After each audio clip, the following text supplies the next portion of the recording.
ទាំងអស់គ្នាสิ่งมันก็ได้นะแล้วยังខ្ញុំនឹងបង្ហាញជូននៅ tool មួយបាទ tool គឺយើងរូបភាព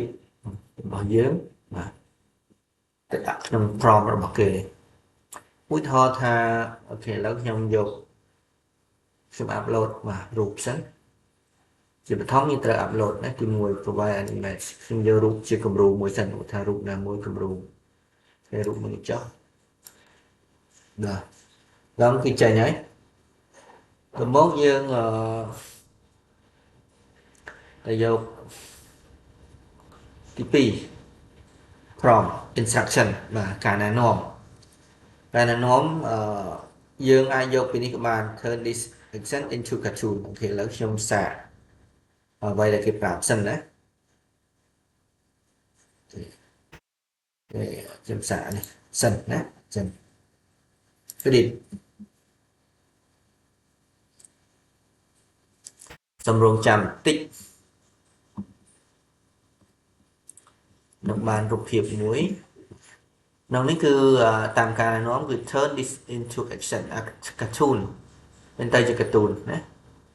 យើងចុចទៅលើ download ជាការស្រេចបាទវាចូលទៅក្នុង file download មួយទៀតបាទយើងអត់ចង់បានចឹងទេអូខេខ្ញុំទៅយក prompt ការណែនាំនៅក្នុង Facebook របស់គេឧទាហរណ៍នេះដាក់ទៅចោល copy ណាមកយកមកដាក់កន្លែងនេះកន្លែងចំណុចទី2នេះ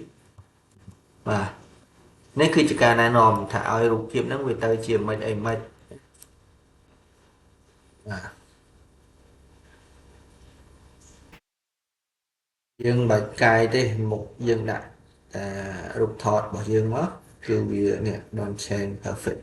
face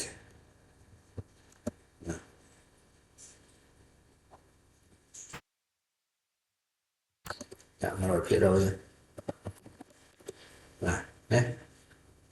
តើមកខ្ញុំចុចទៅ edit តែម្ដងមកចុច edit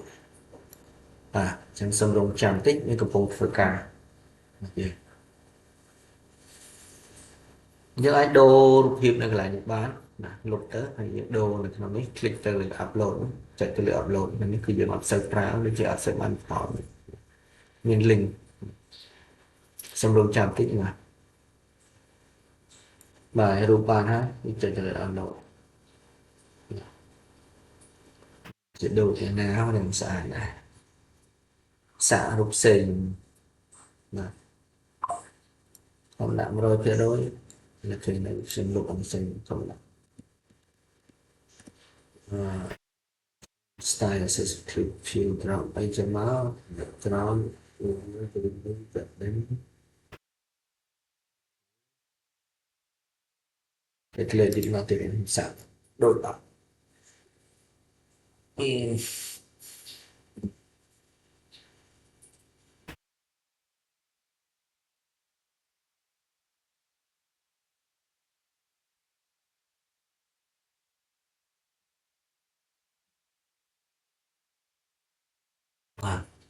េះគឺដូចជាងណាណាទៅលើ download ណាយើងជិះដាក់រូបភាពទាំងពីរឲ្យទាំងដល់អូខេសម្រាប់វីដេអូខ្ញុំគិតថាមានតែប៉ុណ្្នឹងហើយខ្ញុំនឹងដាក់ link tool ហ្នឹងនៅខាងក្រោមរូបភាពតែម្ដងសូមអរគុណ